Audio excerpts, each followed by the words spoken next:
Assalomu alaykum. Demak, bu darsda professional target yoqishlikni noldan ko'rib chiqamiz. Bemalol men nima qilsam, shuni siz ham qilib bemalol professional target reklama yoqishingiz mumkin bo'ladi.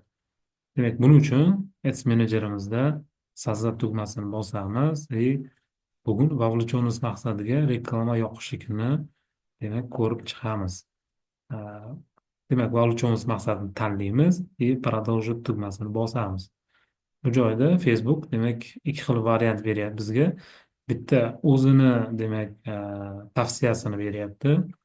U aytgan yo'nalish bo'yicha, Facebook aytgan yo'nalish bo'yicha e, reklama yoqishingiz mumkin. Bu yoqda o'zingizni yo'nalishingizdan kelib chiqib turib, o'zingizni xohishingiz bo'yicha nastroyka qilishingiz mumkin. Biz ikkinchisini tanlaymiz. Ya'ni tavsiyani emas, rekomendatsiyani emas, o'zimiz belgilaymiz ikkinchisini. Demak, ikkinchisini belgiladik, продолжить qilamiz yana. Va bizga mana shunaqa oyna ochiladi. Endi ahamiyat beramiz. Mana o'tgan darsda aytgan edim. Kompaniya bosqichi bor. Mana birinchi kompaniya bosqichida turibdi. Keyin gruppa объявления bosqichi bor. Mana gruppa объявления va объявление bosqichi bor.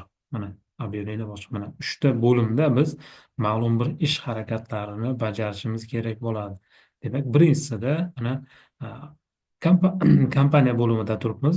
Kompaniya bo'limida demak biz bu reklama kompaniyaga nom berib qo'yamiz. Ya'ni biz o'zimiz mana shu reklamani ko'rganimizda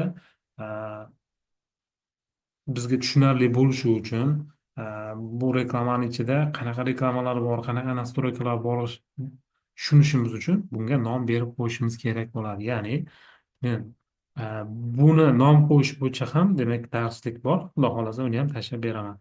Endi o'zimni ism familiyamni yozib qo'yaman bu joyga.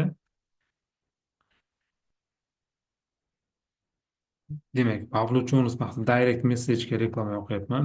Ya'ni klientlar reklamani ko'rganda direct SMS yozish kerak. Direct message deb yozib qo'ydim. Ya'ni vовлеченность maqsadi. Direct message deb yozildimi, уже tushunaman, vовлеченность yoqilgan. A, Keyingisi qisqacha chesto qo'yib qo'yishim mumkin. A, Hammasi o'zingizlardan kelib chiqqan holatda yoki byudjetda ham belgilab qo'yishingiz mumkin. Misol uchun qanchaga reklama yoqyapsiz? $10 misol uchun. Buni ham belgilab qo'yishingiz mumkin. Demak, maqsad tanladik. Kompaniya bo'limida maqsad tanladik. Maqsadimizni tanladik. Mana maqsad turibdi. Vовлеченность maqsad turibdi. Kompaniya bo'limida vовлеченность maqsadini tanladik. Nom qo'ydik. Boshqa hech narsaga tegmaymiz hozircha. Demak, dalej tugmasini bosamiz. Dalej tugmasini bosganimizda mana ikkinchi bosqichga o'tdi. Ya'ni gruppa объявления bo'limiga o'tdi. Gruppa объявления bo'limida demak biz nima qilardik? Yoshini belgilardik, qiziqishlarini belgilardik mana shu yerda. Endi mana shuni ko'rib chiqamiz. Xo'p, birinchi qiladigan ishimiz место назначения сообщения degan. Demak, klient reklamamizni ko'rganda nima qilishi kerak? Telefon qilish kerakmi yoki boshqa ish harakatlarini bajarish kerakmi? Bizga SMS yozish kerak. Demak, mana shu birinchisida qolaveradi. Reklamani ko'rdi, reklamani ko'rgandan keyin demak biz direktimizga o'tib turib, SMS yozish kerak. Birinchisida qoladi. Keyingisi stranitsani belgilash kerakda. Ya'ni Facebook stranitsa turibdi, messenjer turibdi. Bizni demak reklamamizni ko'rganda odamlar Instagramimizga reklama yoqish kerak, SMS yozish kerak. Shuning uchun messenjerni o'chirib qo'yamiz. Messenjer ham agar qolib ketsa, messenjer chiqadi. Juda ko'pchilik O'zbekistonda messenjer ishlatmaydi. Shuning uchun reklama xato ketadi. Klientlar bu reklamangizni ko'rgandan keyin sizga SMS yoza olmaydi. Ya'ni messenjer tugmasini bosishi bilan messenjerga olib o'tadi, lekin ularda messenjer yo'q. Chiqib ketishiga olib keladi. Shuning uchun buni o'chirib qo'yamiz. Instagramni o'zini qoldiramiz. WhatsApp O'zbekistonda yo'q. Qaysidir davlatlarda WhatsApp bor. Agar boshqa davlatlarga reklama yoqadigan bo'lsak, o'sha davlatda odamlar ko'proq WhatsApp ishlatsa, WhatsApp ham yoqishimiz mumkin. Bizda ko'proq Instagram ishlatgani uchun Instagram yoqamiz. Qaysidir davlatlarda messenjer ham ko'proq ishlatishi mumkin. Shuning uchun bularni o'chirib qo'yamiz, faqat Instagramni qoldiramiz. Keyingisi, bu joyda ham hech narsaga tegmaymiz hozircha. keyinchalik ko'rib chiqamiz bular hammasini. Budjet belgilaymiz. Ya'ni budjet kunlik $10. Kunlik mana demak budjet turibdi. Bu $10. Buni demak o'zgartirishimiz mumkin. Masalan, mana ikkinchisini bossak, budjet na весь срок действияni belgilasak nima bo'ladi? Shu chistodan shu chistogacha budjet belgilayapmiz. Demak, 23 apreldan deylik, masalan, 10 kunga deylik, 3 maygacha deylik. Mana 10 kunga, 3 maygacha budjet belgilaymiz. Ya'ni $10 bo'lganda $100 bo'ladi. Mana shu oralig'da bizni reklamamiz ishlaydi. Bunaqa qilish tavsiya bermayman, chunki chalg'itishi mumkin. Meni o'zim har doim ishlatadiganim, demak, kunlik budjet, ya'ni dnevniy budjet. $10 kuniga belgilayman. Kuniga $10 belgilaganimda bir kunda $10 ishlatadi. Agar kartamda pul yo'q bo'lsa, reklama avtomatik o'chadi. Agar kartangizda pul bor bo'lsa, ko'proq pul bor bo'lsa va siz reklamani o'chirishingizdan chiqib ketgan bo'lsa, ya'ni dальше ishlab ketishi mumkin. Bunaqa bo'lishi kamdan kam bo'ladi, sababi har doim biz reklamaga qarab turamiz, natijasi qanaqa bo'layotganligiga. Reklama agar yaxshi ishlayotgan bo'lsa, natija keltirayotgan bo'lsa, o'chirmasangiz ham bo'ladi, dальше ishlatsa bo'ladi. Shuning uchun demak dnevniy budjet belgilaymiz $10. $2 belgilasangiz ham bo'ladi, $3 belgilashingiz ham mumkin. Bu o'zingizni demak maqsadlaringizdan kelib chiqib turib belgilanadi hammasi. Demak, hozircha $10 belgiladim. Keyin o'chish vaqtini ham mana belgilab qo'ysangiz bo'ladi. Установить data окончания. Qachon o'chish kerak? Uni ham belgilab qo'ysangiz bo'ladi. Men odatda belgilamayman. Agar siz mana shu chistoni belgilab qo'ysangiz, misol uchun, bugun 23 bo'lsa, demak 25-da reklama o'chishi kerak, 12:00 da. Bo'ldi, mana shu vaqtga keladi, reklama o'chadi o'sha paytida. Bo'ldi. Shuning uchun men belgilamayman odatda bu narsalarni, hammasini qoladi shu bo'yicha. Kunlik belgilayman, reklama natijalarini ko'rib boraman. Agar yaxshi ishlayotgan bo'lsa, reklama yoriq turaveradi. Agar menga kerak emas bo'lsa, demak o'zim o'chirib qo'yaman. Keyingi qiladigan ishimiz, demak, местоположение O'zbekiston. Bu O'zbekiston qolaveradi. Bizda hozircha Toshkent belgilashingiz mumkin yoki qaysi shaharni belgilashingiz mumkin. Boshqa davlatda ham, demak, mana shu joyga yozib turib, mana belgilashingiz mumkin bo'ladi bemalol. Mana ko'rsatib qo'ygan. Keyingisi qiladigan nastroykamiz, demak, funksiyalar juda ko'p. Mana ko'rinib turibdi. Yoshini belgilashingiz mumkin, tillarini o'zgartirishingiz mumkin. Shuning uchun chalg'imaslik uchun hammasini chuqur kirmaymiz. Keyingi darslardan demak chuqurroq kirib ko'rib chiqishingiz mumkin bo'ladi. Demak, bitta narsaga yana ahamiyat beramiz. Advantage Plus bor. Bu sun'iy intellekt ishlaydi. Bu nastroykada qolsa, biz hech narsa tegmasak, mana bitta ichga turibdi. Bu nastroykada tursa, Facebook'ni demak sun'iy intellekt ishlaydi. Ya'ni bizni reklamamizni, kreativlarimizni ko'rib, tekstlarimizni ko'rib, Facebook o'zi sun'iy intellekt auditoriyani aniqlab, sotib olishi mumkin bo'lgan auditoriyaga o'zlari avtomatik tarzda ko'rsatadi. Demak, buni ham test qilib ko'rish kerak bo'ladi. Agar yo'q, men o'zim nastroykani belgilayman, klientlarim yaxshi bilaman, ular yoshi qiziqishini yaxshi bilaman, o'zim belgilayman desangiz, переключить на исходные настройкini bosamiz, исходный auditoriyani bosamiz va bizda mana bunaqa oyna ochiladi. Mana Advantage hozir bizda o'chib turibdi. Mana bu joyda yoshini belgilashimiz mumkin. Yoshini belgilashimiz mumkin. Necha yoshdan necha yoshgacha bizda auditoriya. Demak, erkak ayol kishi jinsini belgilashimiz mumkin va qiziqishlarini belgilashimiz mumkin bo'ladi. Detaliy targeting turibdi. Demak, nimaga qiziqishi mumkin biz auditoriya? Uni ham demak yozsak, qiziqishlar juda ham ko'p. Mana bu joydan ko'rishimiz mumkin.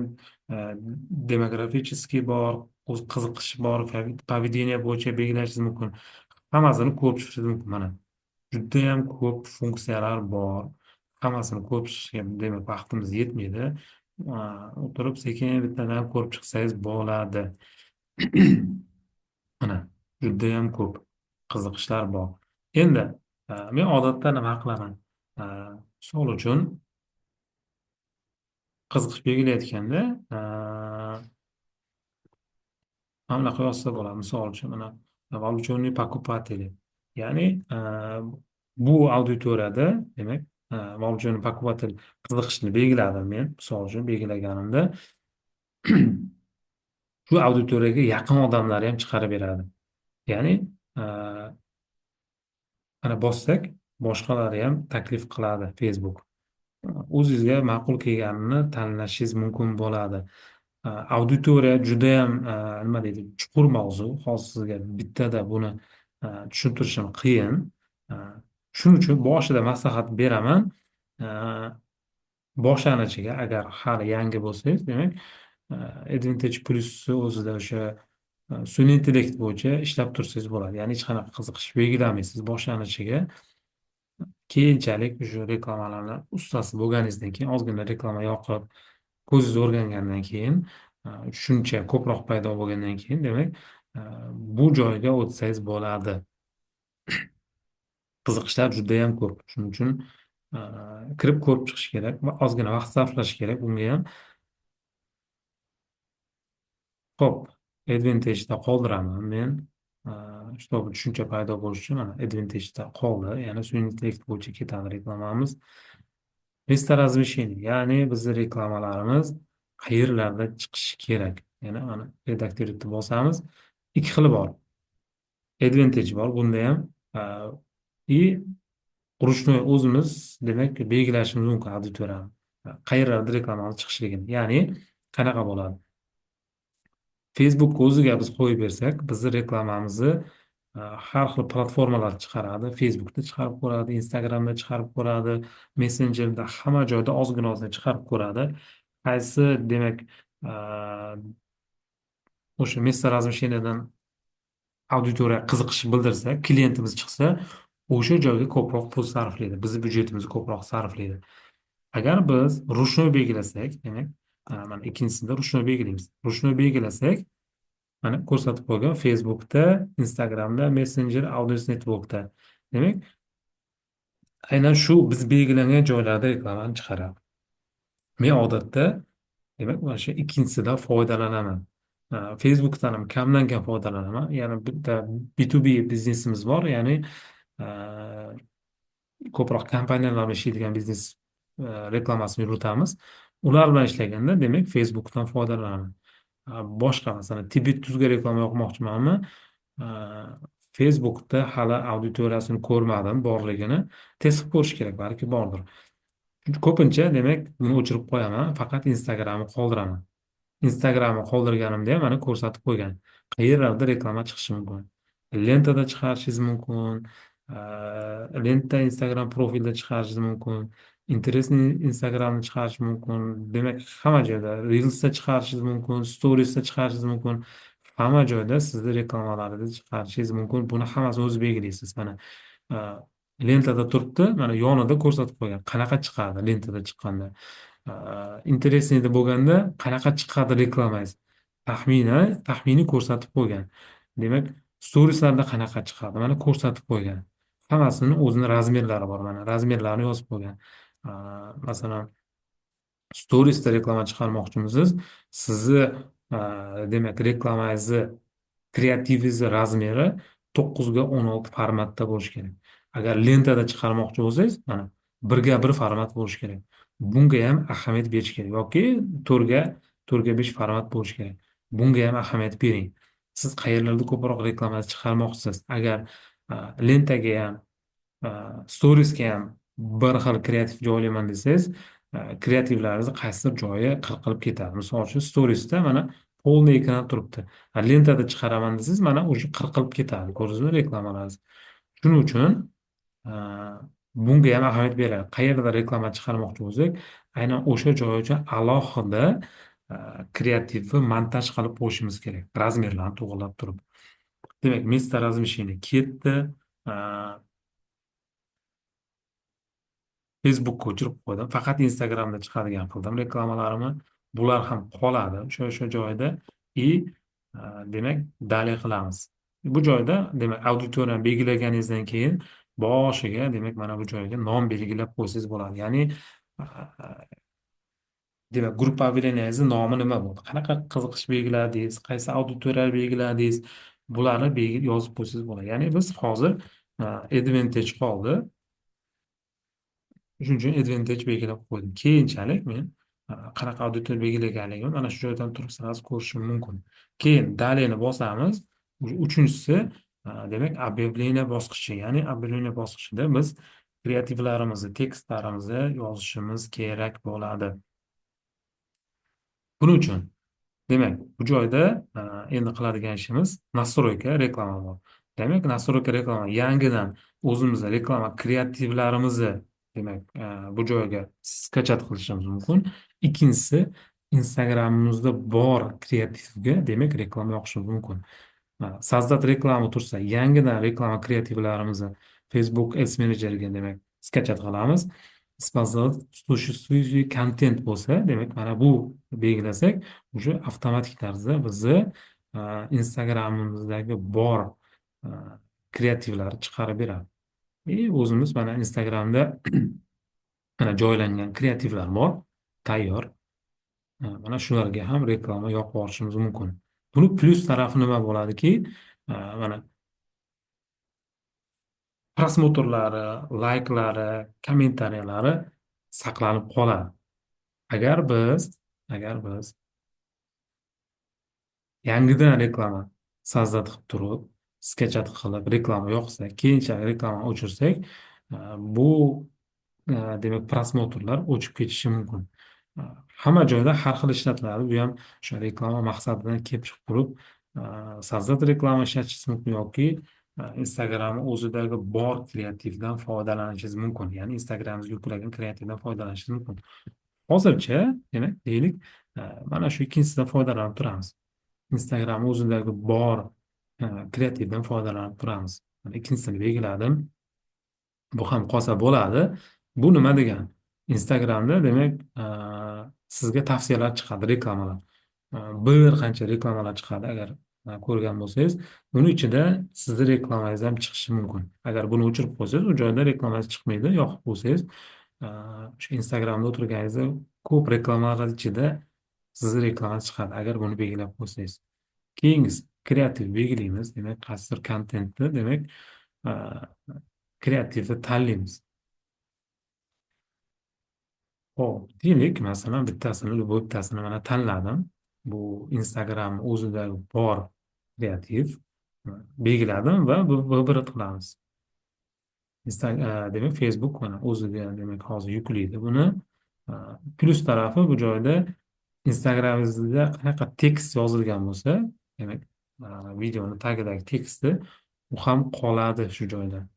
Endi bizga hozir bu joyda anonsini ko'rsatadi. Primer qanaqa chiqishini mana Instagramda demak reklamalarimiz qanaqa ko'rinishda chiqadi. Mana shu xuddi shunaqa ko'rinishda chiqadi. Mana lentada shunaqa chiqadi, storiesda mana bunaqa ko'rinishda chiqadi.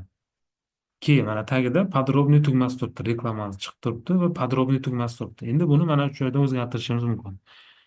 Ko'pchilik подробныйni ishlatadi, chunki statistika bor shunaqa odamlar ko'proq подробный tugmasini bosar ekan. Boshqa demak boshqa tugmalarga qaraganda, masalan, подробный tugmasi bor, yana отправь сообщение tugmasi bor, har xili bor. Buni o'zgartirsangiz bo'ladi. Eng mashhuri, ko'proq natija keltirgani bu подробный. Shuning uchun buni qoldirsak ham bo'ladi. Bu ham o'zingizni xohishingizdan kelib chiqib. Keyingisi qiladigan ishimiz, hop, bu joyda deyarli tugadi. Hop, bitta qayerdadir xatolik ketyapti menimcha. Hozir ko'rib chiqamiz. Mana bu joyda qizil tugma yonib turibdi. Ehtiyot bo'lish kerak. Agar qizil tugma yonib turgan bo'lsa, qayerdadir sizni reklamalaringizda xatolik ketayotgan bo'ladi.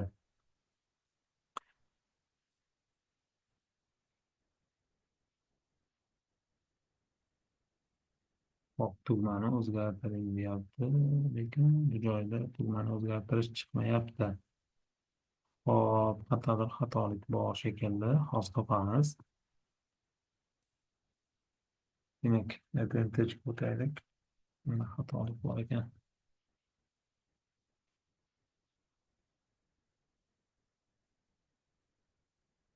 bu joyda hammasi yaxshi. Shunaqa qanaqadir xatoliklar ham chiqarib turadi. Agar xato yo'q bo'lsa ham ayrim paytlarda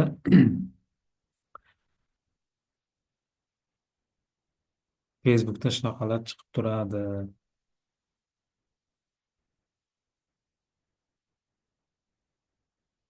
Ho'p, mayli, chalg'imaymiz. Sizda reklama qilib ko'rsak ham bo'ladi. Ho'p, sizda reklama qilsak, bu joyda biz o'zimiz kreativ yuklashimiz kerak. Yaxshi bo'ldi. A, ham uni ham buni ko'rib olasiz amaliyotda. Demak, tanladik reklama bu yoqqa загрузить qilishimiz uchun, demak, настроить kreativ. Agar sizda rasmli kreativingiz bor bo'lsa, reklamni izobrajeniyani bosasiz va rasmingizni yuklaysiz. Agar videoli bo'lsa reklamangiz, video reklamani bosasiz. Video reklamani bosamiz. Bu joyda bizda hozir kreativlar bor, sizda yo'q bo'ladi bu joyda va mana загрузить bor. Загрузить tugmasini bosamiz va hop, o'zimizni demak o'sha kreativlarimiz joylangan papkaga kiraman. Mana Tibet Tuz papkasi ochamiz va e, mana kreativlar turibdi, video kreativ. Kreativlar tayyor turibdi. Misol uchun mana kreativ bitasini tanladim. U bu yoqqa yuklanadi. Mana yuklanyapti hozir.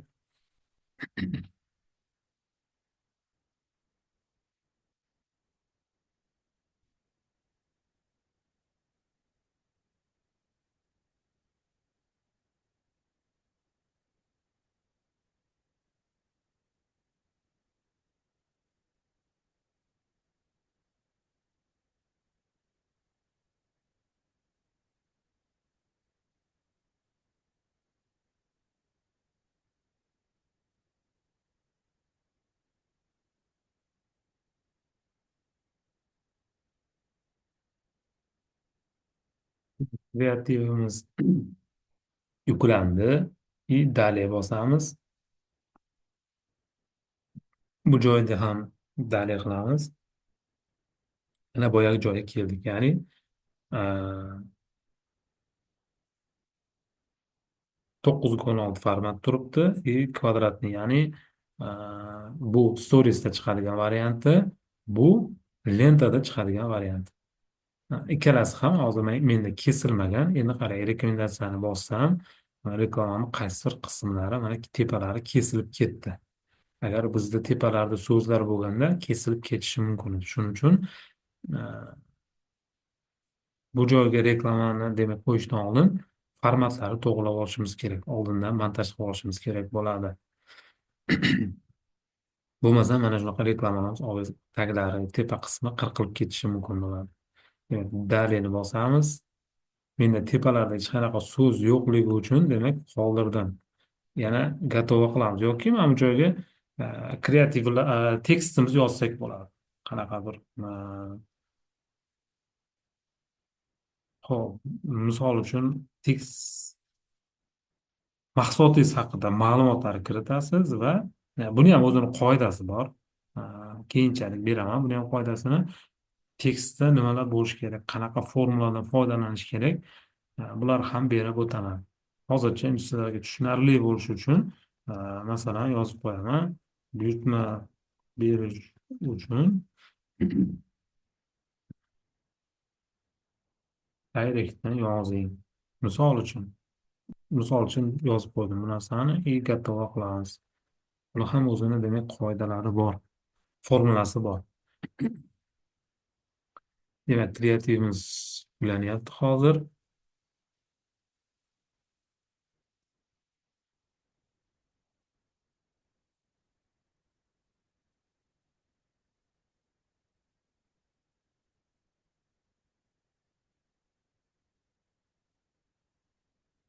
Tekst bu mana основной tekst, demak reklamamizni pastki qismida turadigan tekst bu. Keyin mana tugmasi chiqdi, demak отправить сообщение в Instagram. Mana har xillari bor. Boya aytib o'tganimdek, har xil maqsadlari, demak tanlashimiz mumkin. Подробный bor, подать заявку bor, забронировать bor, связаться с нами, har xili bor. xohlaganingizni tanlaysiz. Eng mashhurlari demak ko'pchilik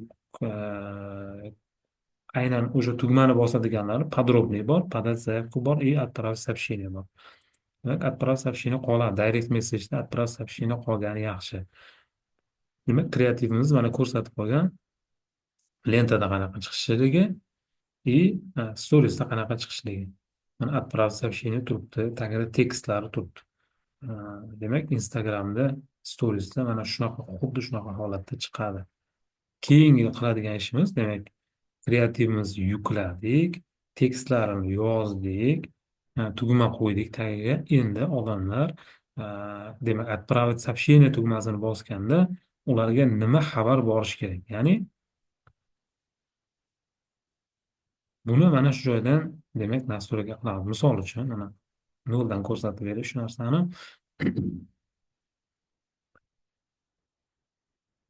Hop, redaktировать qilamiz bu joyda. Hozir ko'rsatib o'taman. Demak, odamlar nima qildi? Reklamangizni ko'rdi, отправить сообщение degan direktingizga SMS yozmoqchi. Shu joyda o'sha tugmani bosganda mana bu oyna ochiladi. Ya'ni bu joyga yozamiz. Misol uchun, assalomu alaykum.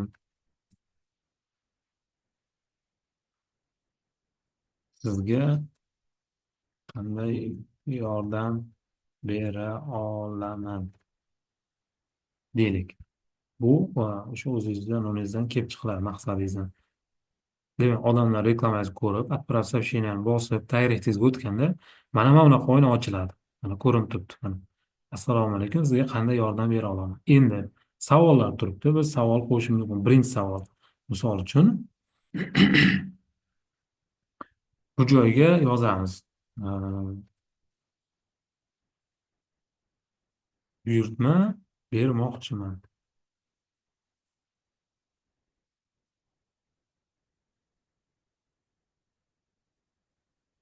Buyurtma bermoqchiman tugmasini bossa, отправить сообщение.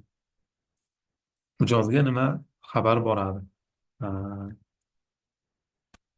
Buyurtma berish uchun telefon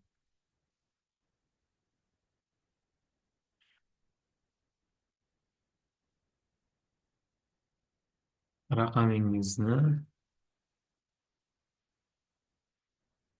qoldiring.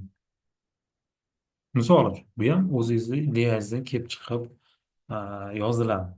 Yoki kiyim sotadigan bo'lsangiz, qanaqa rangidan, razmeri qanaqa deyishingiz mumkin. Tort sotadigan bo'lsangiz, demak, qanaqa tort, tug'ilgan kungami yoki bayramga aytmoqchimisiz? Bu joyda ham demak savol o'zingiz o'ylab topaverasiz. Savol javoblar har xilini o'ylab topsangiz bo'ladi. Har xil mana ikkinchi savol qo'shsangiz bo'ladi, uchinchi savol qo'shsangiz bo'ladi. Bu ham o'zingizni ideyangizdan kelib chiqib qo'yib ketaverasiz. Qolganlari agar yo'q bo'lsa bitta qoldirsangiz ham bo'ladi. Buni qolganini o'chirib qo'ysangiz bo'ladi. Misol uchun mana ikkitasini o'chirib qo'ydim men hozircha. Mana bitta savol qoldi mana. Assalomu alaykum, sizga qanday yordam bera olaman? Bo'lganda buyurtma bermoqchiman. Ya'ni Tibet tuzga buyurtma bermoqchiman bo'lsa, отправить tugmasini bosish bilan buyurtma berish uchun telefon raqamingizni qoldiring. Klient buyurtma berish uchun telefon raqamini qoldiradi va biz aloqaga chiqib ularga mahsulotni demak yetkazib berishimiz va qo'shimcha ma'lumot berishimiz mumkin bo'ladi. Demak, belgiladik buni и сохранить qilamiz.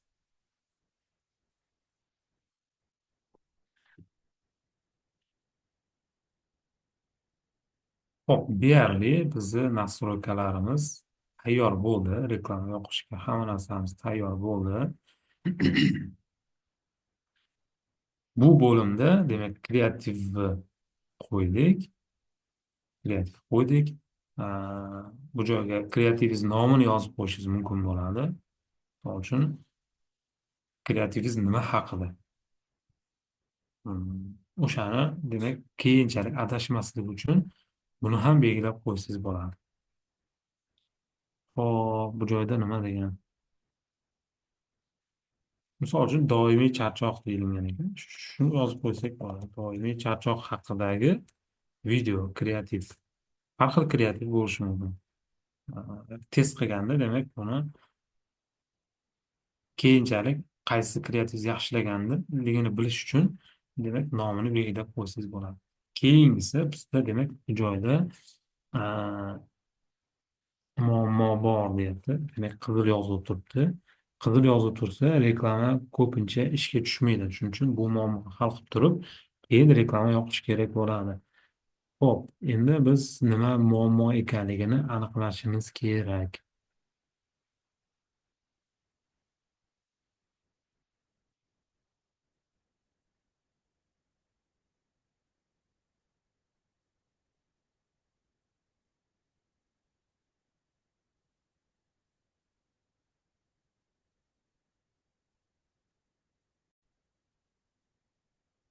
Demak, kreativimizni o'zgartirdik va bu yozuv ketdi, qizil yozuv. Demak, mana e'tibor beramiz, hech qanaqa qizil yozuvlar chiqmayapti, sariq yozuvlar ham chiqmayapti. Demak, hammasi joyida. Kreativ qo'ydik. Demak, anavlarni qo'ydik bu joyda. Demak, mana o'zgartirib qo'yamiz. Sizga qanday yordam bera olaman? Buyurtma bermoqchiman. Klient demak, direktimizga yozganda aynan mana shu yozuvlar chiqadi. Qolgan hammasi mana joy-joyida. Demak, xulosa qiladigan bo'lsak, mana shu uchta etapda demak, qaysidir funksiyalarni mana bajardik. Reklamamiz tayyor. Bemalol reklama yoqsak bo'ladi. Endi reklama yoqish uchun mana bu joyda opublikovat knopkasi bor. Mana shuni bosasiz, reklamangiz ishga tushadi. Yana bitta narsani qaytarib o'taman. Agar siz reklama yoqmaydigan bo'lsangiz ham, mana shu hozir ko'rsatilgan harakatlari hammasini o'zingiz amaliyotda ko'rib chiqing. Xuddi shu joygacha men nima qilgan bo'lsam shuni qilib ko'rib chiqing. Shunchaki ko'zingiz o'rganishi uchun, tajribangiz oshishi uchun. Oxiri kelganda, demak, opublikovat knopkasini bosmaysiz, demak, X qilib orqaga chiqib ketishingiz mumkin. Ya'ni bu joyda shunchaki ko'z o'rganish uchun amaliyot qilgan bo'lasiz. Ya'ni mana X qilasiz, zakritni bosasiz, mana bunaqa oyna ochiladi sizga va siz mana bu yerda удалитni bosasiz. Mana удалитni bossangiz, bu reklamangiz o'chib ketdi. Opublikovat knopkasini bosmagan bo'lsangiz, bosgan bo'lsangiz unaqa qilmaysiz. Reklama yoqmoqchi bo'lsangiz, opublikovat knopkasini bosasiz, reklamangiz 1-2 soat ichida ishga tushadi. Agar qanaqadir xatoliklar bor bo'lsa, Facebook o'zi ko'rsatadi xatoliklar. Xatolik yo'q bo'lsa, reklamangiz ishga tushib ketadi va bu joyda demak sizga ko'rsatadi reklamangiz qanaqa ishlayotganligini. Demak, menda hozir qanaqaligini bitta ishlayotgan reklamamni ko'rsatib o'taman. Mana reklamam ishlab turibdi menda. Mana Bubble Jones yoqilgan o'zi. И aktivniy turibdi. Qolganlari o'chirilgan. Hozircha o'chirilgan. Demak, aktivniy turibdi bu joyda va ko'rsatyapti mana. Qancha axlat bo'lgan, pakaz qancha bo'lgan, rezultat qanaqa. Demak, direktga nechta odam yozgan. Hozircha 27 ta odam direktga yozgan. Har bitta odam 33 sentdan tushib turibdi. $878. Demak, rasxod qilgan CTR 290. Birinchi 3 sekundda 1900 ta odam ko'ryapti ekan. Demak, kliklar 74 ta. Demak, har xil mana statistikalar chiqarishingiz mumkin. Reklama ishga tushgandan keyin xuddi shunaqa, demak, sizda ko'rsatib turadi oynada. Nechta odam yozdi, nechta odam reklama qoldirdi, nechta odam demak, Instagramingizga o'tdi. Mana har xili bor. Bemalol mana shunaqa oynada ko'rib tursangiz bo'ladi. Bugungi demak dars shundan iborat. Keyingi ertangi darsimizda demak lead maqsadiga reklama yoqishlikni ko'rib chiqamiz.